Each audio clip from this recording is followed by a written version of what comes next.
Icelandic government has made its position very clearly that it is open to the Belt and Road Initiative. And the local business communities have shown strong interest in joining the Belt and Road. As I mentioned, hopefully in the near future, both countries could make the decision to finalize our agreement.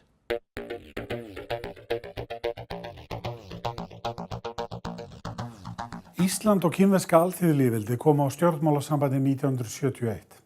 Kína hefur opnast upp á víða gátt síðasta aldarfjórðunginn og að þróast svo hratt að með ólíkindum er. Svo mikið reyndar að sumum finnst nóg Frumkvæði Belti og Braut eitt helsta stefnumál Xi Jinping leiðtoga alþýðulýðveldisins í Kína. Með stórtækum innviðaframkvæmdum allan heim upp á 1000 milljarða bandaríkjadala eru Kínverjar að auka umsvif sín og áhrif á alþjóðavísu. Þar öllum vegum ætlað að liggja til Peking. Belti og Braut felur í sér innviðaverkefni sem spannar svæði frá Asíu til Afríku, Miðausturlanda og Evrópu. Ræturnar eru sagðar í hinni fornu silkileið en framtaki skiptist í grófum dráttum í landleiðir, þar að segja beltið, og sjóleiðir, þar að segja brautin. Dæmi innviðaframkvæmdir sem Kína kostar eða lána til eru vegir, brýr, járnbrautir, hafnir, flugvellir, ljósleiðarar og fleira sem hægt að tengja í samfellt net. Belti og Braut eru risaverkefni. Til samanburðar það 10 sinnum stærra heldur Marshall-aðstoð Bandaríkjanna í Evrópu eftir seinni heimsstyrjöld. 80 lönd eru þátttakendur í þessu og önnur að íhuga það. En Ísland á þessari nýju silkileið? Til að ræða samskipti við Kína og Belti og Braut hingað kominn Jin Zhijian, sendiherra kínverska alþýðulýðveldisins á Íslandi.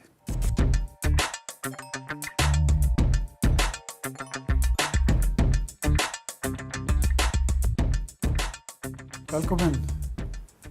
Mér skilst að þú talir íslensku. Ég hafði ætlað mér að hafa þetta viðtala á ensku, en kannski fyrst þú talar örlítið íslensku þá spyr ég hver þú? Hvaðan kemur þú? Já, takk fyrir boðið og ég mjög ánægður að fá tækifæri að koma hingað og þetta annað skipti sem ég kom hingað til Íslands.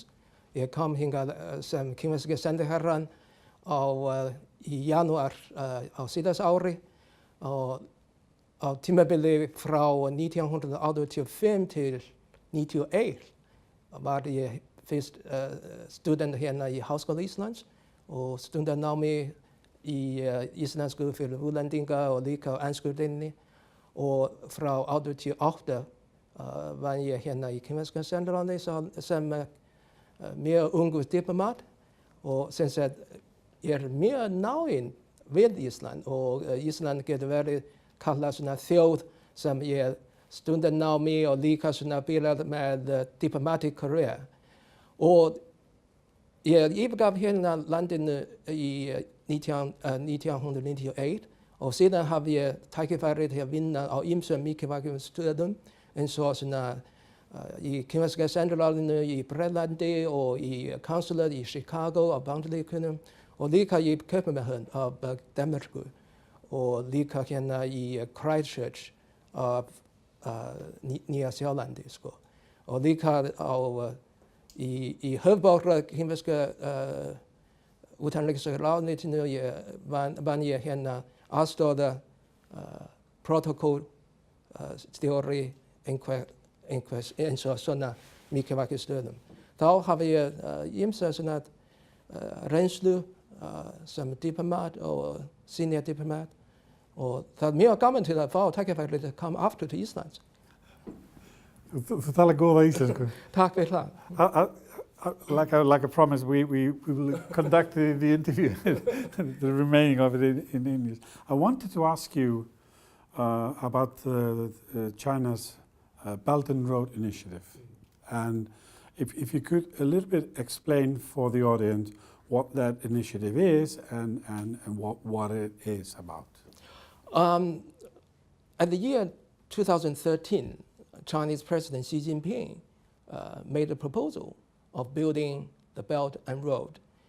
We simply call it Belt and Road Initiative. It's the key purpose of establishing this so-called mechanism is actually to provide a platform, an international, important platform for international cooperation and also for promoting common development. And this initiative touches upon 5 key areas, that is to say, policy, infrastructure, trade, financial, and people-to-people connectivity. That's to say 5 connectivities in 5 key areas. And it also stands for open, clean, and green development with the basic principle of extensive consultation, joint contribution, and shared benefits. This concept was initiated by China, and the experience tells us in the 5 years or so that this initiative has turned out to be a great success due to the fact that more and more countries have shown interest and are willing to take part in the construction of Belt and Road. Just last week in Beijing, we have been successfully hosted the second Belt and Road Forum with the participation of 38 heads of states and heads of governments, as well as heads of international organizations, and with the participation of over 6,000 representatives from 150 countries. That has shown that the initiative has become a great success. And of course, China is willing to cooperate with as many countries as possible by taking advantage of the initiative, including Iceland and EU countries. I could say Italy and several other, and more than 10 EU countries have already signed MOU for cooperations under the framework of Belt and Road. Can I ask you about the criticism? Belt and Road Initiative has got some criticism, particularly from the US and some of the states in Europe. I've heard about this criticism and I have studied the matter. I've taken note of the response given by some of the countries related. And it seemed to me that all those countries accused by those politicians and journalists do not agree with the remarks. And from my point of view, I want to stress that the initiative, the Belt and Road Initiative, has brought about opportunities for development and for green development. It's not a platform causing debt trap, sorry. And that's the conclusion made by all the necessary and relevant countries, and also is my view. Silk Road goes from China all the way up to Europe. I saw that the Italians are signing up for the Belt and Road Initiative. I have to ask you about Iceland. How far does the Belt and Road Initiative stretch? Will Iceland participate, or has Iceland been offered to participate in this initiative? Iceland has become one of the founding members of Asia Infrastructure Investment Bank, AIIB. And also, since the introduction of the Belt and Road Initiative, the Icelandic government has shown its willingness to discuss about the possibility of joining the Belt and Road Initiative. And at the moment, I think both countries, both governments have been conducting consultations on this matter, and hopefully, in some day in the future, we could reach the conclusion of signing the MOU on the cooperation under the Belt and Road Initiative. And the Icelandic government has made its position very clearly that it is open to the Belt and Road Initiative. And the local business communities have shown strong interest in joining the Belt and Road. as I mentioned, hopefully in the near future, both countries could make the decision to finalize our agreement. So you think Iceland will participate in the Silk Road? I hope so, and Iceland has not excluded the possibility of joining the Belt and Road Initiative. And also, I think due to our mutual benefits and also in consideration of the strong interest of the business circle as well as some people in the government, I believe there's a likelihood that both countries could make that step. To another topic, and that's China's Arctic policy. I saw, I think it's 2 years ago, China adopted the special Arctic policy.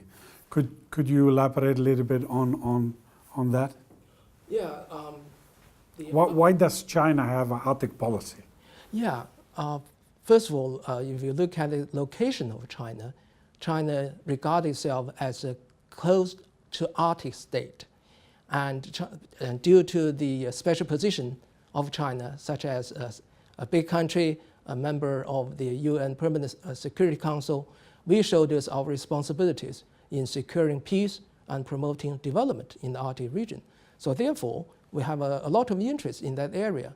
And we issued the policy paper last year, and in which we outlined our policies. I think among if you look at the whole report, one of the key message is our objective, our goal of relating to the Arctic issue is, first of all, understand Arctic. Arctic is the region that has has a great influence on many issues, for example, climate change, environmental protection, etc. So we need to understand Arctic pretty well. And second, we need to protect Arctic because of the volatile situation in Arctic. We do need to take more measures to protect the environment.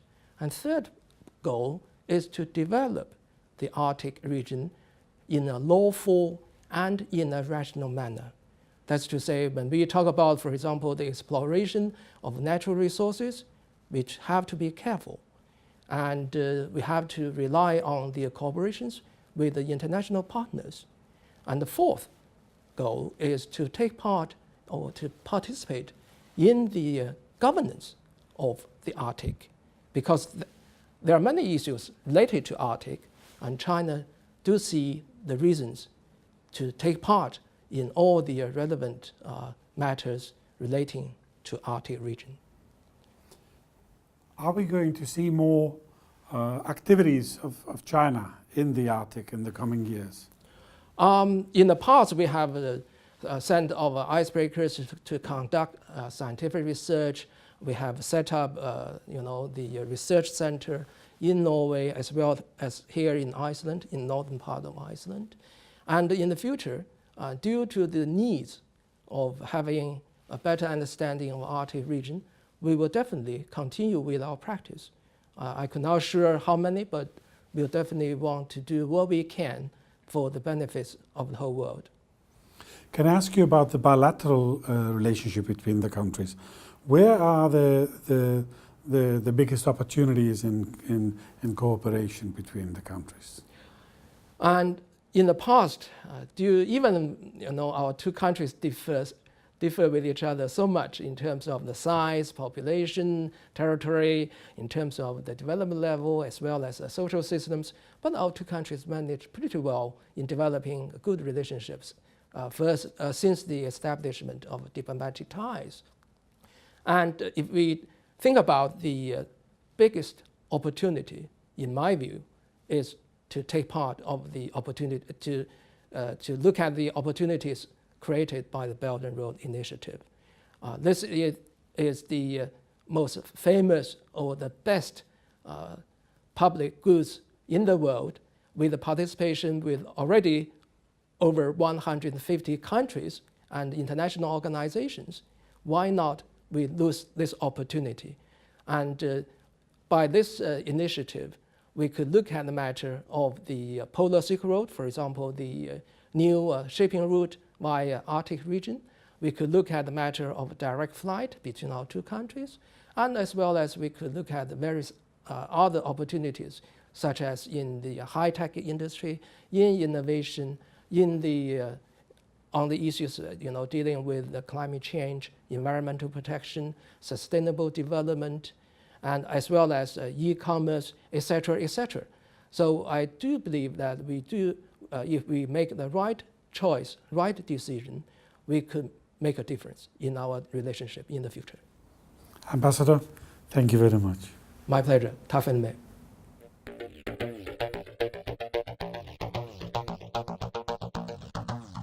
Í þróunarsamvinnu Íslands lögð áhersla á svið þar sem sérþekking landsins nýtist í baráttunni gegn fátækt og fyrir framgangi heimsmarkmiða Sameinuðu þjóðanna. Markmiðin eru í fyrsta lagi uppbygging félagslegra innviða og störf í þágu friðar og í öðru lagi verndun jarðarinnar og sjálfbær nýting náttúruauðlinda. Í ár ver Íslenska ríkið 8,8 milljörðum til þróunarsamvinnu. Með þessum framlögum verið að útdeila miklu skattfé og því eðlilegt að almenningur spyrji hversu vel fénu sé varið. Til að ræða þróunarsamvinnu Íslendinga hingað komin Ágústa Gísladóttur sem hefur starfað fyrir utanríkisþjónustunni í Afríku, nú síðast sem forstöðumaður sendiskrifstofu Íslands í Malaví.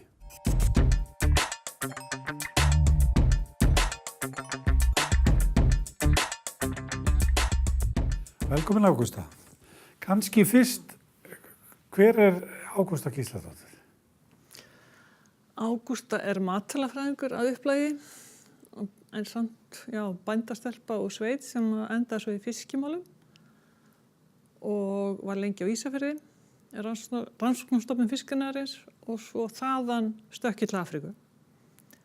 Bauðst það tækifæri árið 1995 og ílendist hjá þróunarsamvinnustofnun, fyrst sem fiskimálasérfræðingur í gæðamálum og síðan 2004 hefði verið forstöðumaður það umdæmisskrifstofu eða sendiherra í hinum ýmsu löndum. Ég samtals búin að vera 16,5 ára vettvangi af þessum 24 ár. Já. Hvar hefur þú verið þá? Ég byrjaði í Namibíu. Við vorum þar með fisk, að styðja við fisk vinnslu og sjómannaskóla. Síðan fór til Mósambík, 4 ár, aftur heim, til Úganda í 4 ár, aftur heim, Mósambík í 4 ár, aftur heim og núna síðast þar í Malaví. Ég er búin að vera þar núna, kom bara heim fyrir nánast nokkrum dögum. Fyrir nokkrum dögum síðan? Já, ég byrjaði að vinna hér í Reykjavík fyrir nokkrum dögum, já. Þróunarsamvinna. Af hverju erum við með þróunarsamvinnu? Ég líti á þetta sem siðferðislega skyldu og við viljum vera ábyrg þjóð, ábyrgir einstaklingar, ábyrg þjóð í samfélagi þjóða og það fylgir því og það þessi siðferði sem við ölumst upp í að passa upp á það sem minni meg af sín. Við erum ekki hérna því við teljum okkur að fara illa með einhverja þjóðir eins og margir, heldur við erum fyrst og fremst að aðstoða þjóðir Afríku við að verða sjálfstæðari og geta náð meiri framþróun á ýmsum sviðum. Hvert umfang þróunarsamvinnu Íslendinga? Á fjárlögum þetta 8 milljarðar og hafa verið stigvaxandi þó að við sem vinnum og vildi gjarnan alltaf fá meira. Og þetta skiptist þá í fjölþjóðlega tvíhliða svæðasamstarf. Þú verður kannski aðeins að skýra þessi hugtök fyrir áhorfendur? Tvíhliða samstarf, það það sem ég þekki best, það sem við erum með beint samband og samninga við einstök þjóðríki. Við erum núna með samstarf við Úganda og Malaví og svo erum við líka með svæðasamstarf, þá erum við ekki með starfsstöðar til dæmis, við erum með starfsstöðar í þessum 2 löndum en það er líka hægt að hafa þannig eins og við erum með svæðasamstarf í jarðhita. Þá situr okkar starfsmaður á Íslandi en þá erum við samt með samninga við einstök ríki og við vorum að byrja núna bara fyrir 2 mánuðum með svæðasamstarf í fiskimálum í Vestur-Afríku. Þannig að það er hægt að hafa ýmis form á þessu. Þegar við tala fjölþjóðlegt, þá erum við að tala sameinuðu þjóðastofnanir. Við erum mikið samstarf við mannfjöldastofnun Sameinuðu þjóðanna, barnahjálp Sameinuðu þjóðanna, UN Women og líka fæðuáætlun Sameinuðu þjóðanna og auðvitað sem að mjög margir þekkja líka. Þannig að það og Alþjóðabankinn náttúrulega mjög stór. Við erum til dæmis núna að fara að taka þar sæti í stjórn næstu 2 árin. Þannig að það mjög mikilvægur þáttur. Og þetta tvíhliðastarf hefur oftast verið þriðjungur af þessum fjárhagum. Nú þekkjum við vel til í Afríku. Við erum í 2 ríkjum, ekki satt? Geturðu sagt okkur aðeins frá hvað erum við að gera þannig? Já, þetta nú sett upp á svipaðan hátt og þegar við komumst fljótlega því að til þess að ná árangri og sjá árangur, þá þyrftum við að fókusera og þannig að við fókuserum til dæmis í Malaví þá ertum við 27 héruð. Við vinnum bara í 1. Og við höfum þannig að við tölum við héraðsstjórn og þeir framkvæma. Við erum líka mikið hægt að framkvæma sjálf. Við sitjum við hliðina á þeim, ýtum við þeim. Þeir ákveða með okkur hvað á að gera og síðan framkvæma þeir og við fylgjumst með. Ég hef oft sagt, fólk að spyrja mig hvað að gera sem forstöðumaður sendiherra. Ég að passa peningarnir sem þú borgar skattinn nái á áfangastað og til fátæka fólksins sem á að njóta góðsæði. Mér langar að spyrja, eitt ríkisvaldið, annað frjáls félagasamtök og þau að vinna viðamikið starf og svo fyrirtæki. Hvernig vinnur þetta þrennt saman? Já, við álitum að þurfi allir að leggjast á árarnar. Við erum fullt af einstaklingum í Íslandi sem sinni þróunarsamvinnu, styrkja kannski börn og þá mannúðarást og ég glemdi nú að minnast á mannúðarást þann áðan.